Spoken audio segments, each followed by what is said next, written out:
Hey guys, and welcome back to another video on the channel. In today's video we're going to be taking a look at this calculus problem for a particular movie called Gifted.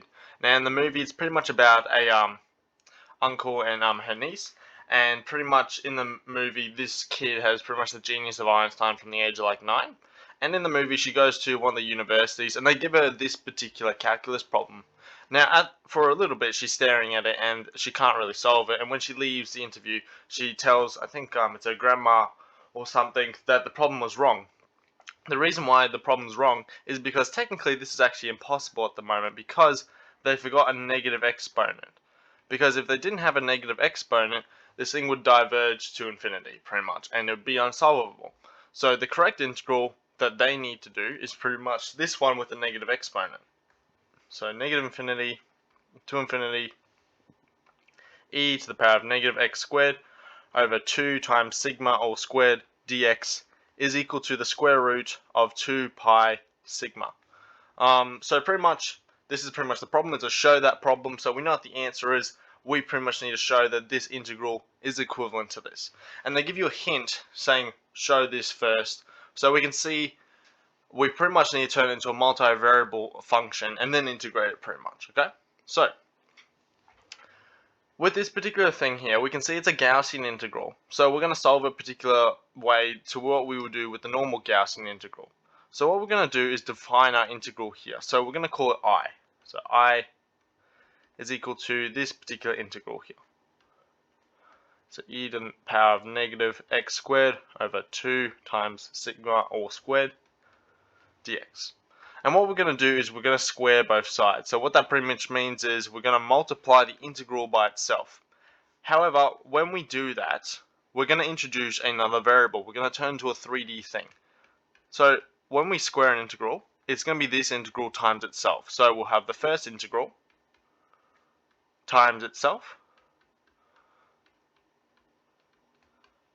But when we write the second integral, instead of writing in x, we're going to write it in terms of y. So we're going to make it a 3D function. So wherever there was an x, you're going to put a y now. So now the function is in 3D.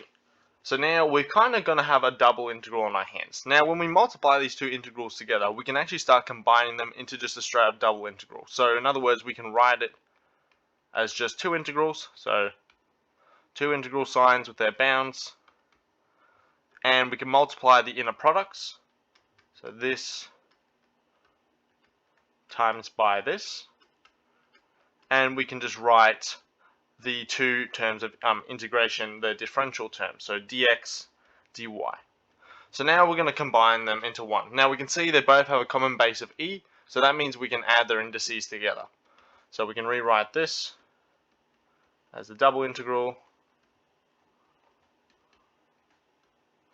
e to the power. Now, when we add the indices up here, we can see they both have a common denominator of 2 sigma all squared. So we can write that as minus x squared minus y squared all on 2 sigma all squared dx dy. And if you want, you can factor out a negative 1 at the top here. So we can rewrite it like this.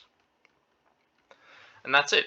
So we've actually gotten to the first hint already. So we've got to show that this equals that. So now we've got to the double integral, what we're going to do is convert it to polar form. So in other words, we can rewrite x as the distance from a point multiplied by the cos of that angle. We can also write y as the distance from that point sine of that angle. Now, since we're changing coordinate systems, we need to change differentials. So rather than having a dx or a dy, we're going to need a dr and a d theta now, because the two new variables are r and theta. So in other words, we need to account for a Jacobian pretty much, so a change of variables. So we've pretty much got to account for each of the differentials. So dx dy will be equal to the determinant of this following matrix. The differential of x with respect to r, the differential of x with respect to theta, the differential of y with respect to r, and finally the differential of y with respect to theta, multiplied by dr d theta. So this determinant is pretty much accounting for any rapid change in the variables between coordinate systems, so any relationship between the two of them. Okay, So now we need to find all these partial derivatives. Now when you take a partial derivative, the variable you're differentiating with respect to is the only variable. The rest are treated as constant. So for example, when I differentiate this here with respect to r, my theta is a constant. So the only thing that will differentiate is the r, which will turn to 1, so that'll just be cos theta. Now when I differentiate with respect to theta, my r is a constant, so I'm just differentiating the cos term now. So if you differentiate cos theta, it turns into minus sine theta, so it's going to be minus r sine theta. Okay? Here, differentiating with respect to strictly r again, that's just going to be sine theta. Here, differentiating with respect to theta, so this is going to be r cos theta. Now we're going to place this guy into our matrix here. This guy into here.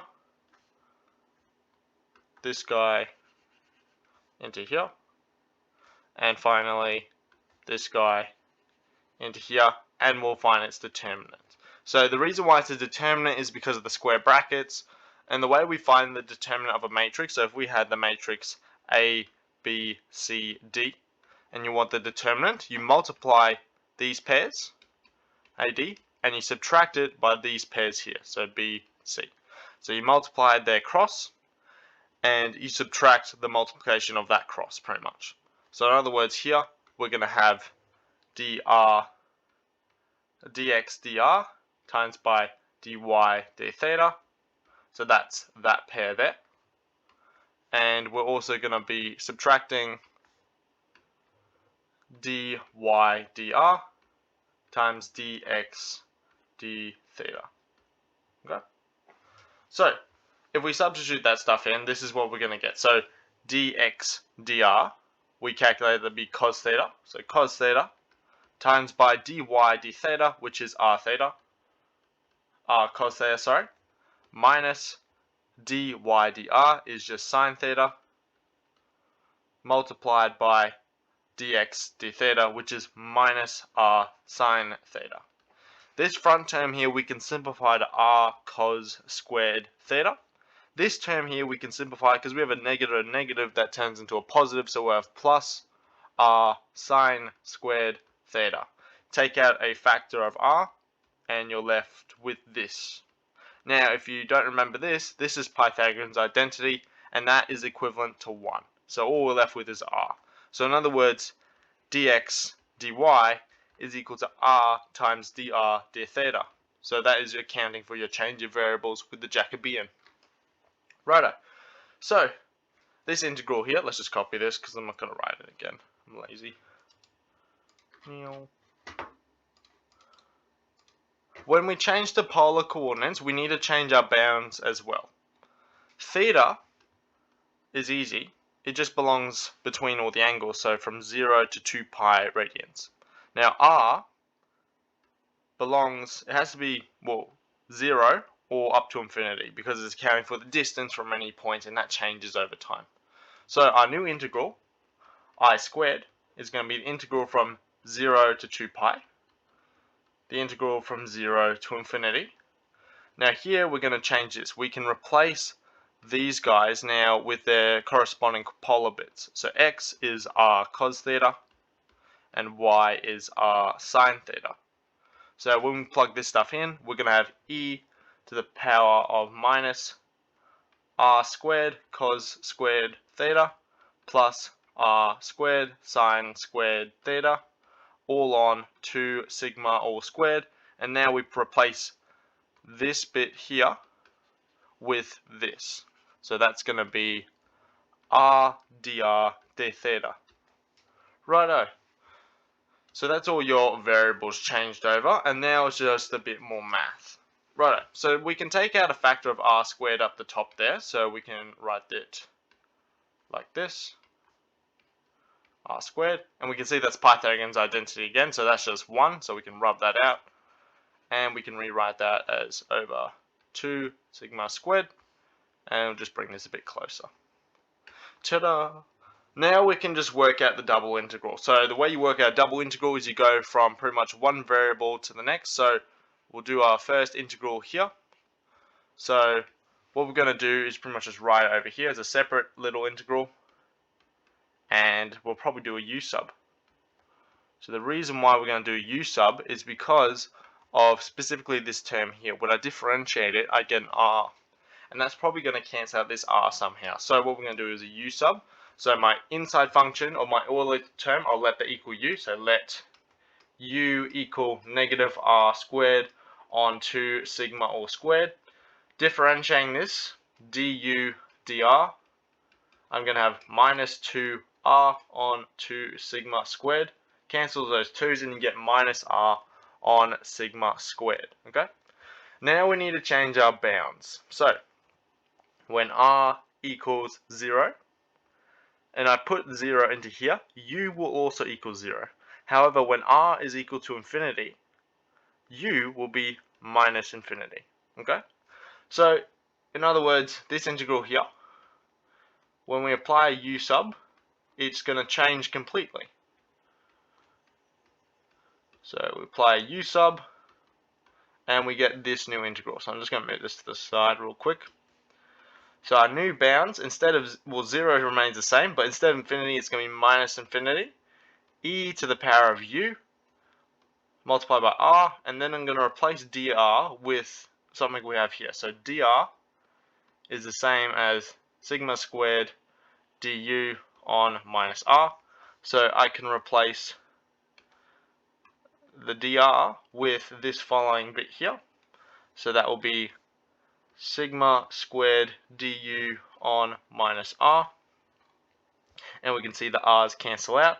So we get pretty much the integral from 0 to minus infinity of e to the u, or minus sigma squared du.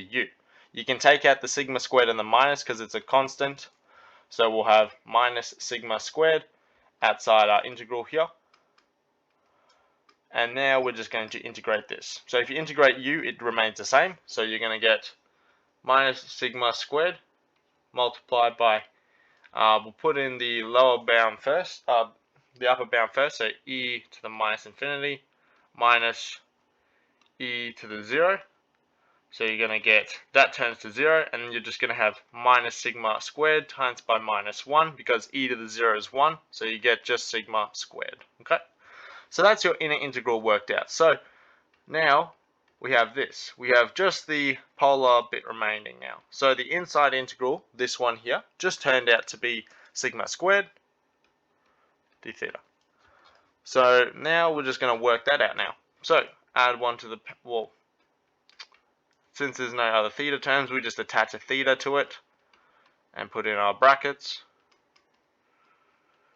Then you put in the theta. If you put in the 0, it turns to 0. So I squared equals 2 theta sigma squared. If I square root this, I'll get I. So square root of 2 pi sigma squared. So I is the square root of 2 pi times sigma. And I was our original integral. So that means the integral from negative infinity to infinity, e to the minus x squared on 2 sigma squared dx equals square root of 2 pi times sigma. I think that was it. I'll double check. Put the minus. Yep, that's it. Too easy. So that's how you'd answer that question from the movie Gifted. Quite a hard question, and it was quite smart that the girl picked up on this little error in the movie. From a first glance, you probably wouldn't pick up that error, but she's like Einstein level, so she picked up quite easily. But yeah, that's how you'd answer that question. If you have any questions at all, leave something in the comments, and I'll try my best to answer it. But thank you so much for watching this video.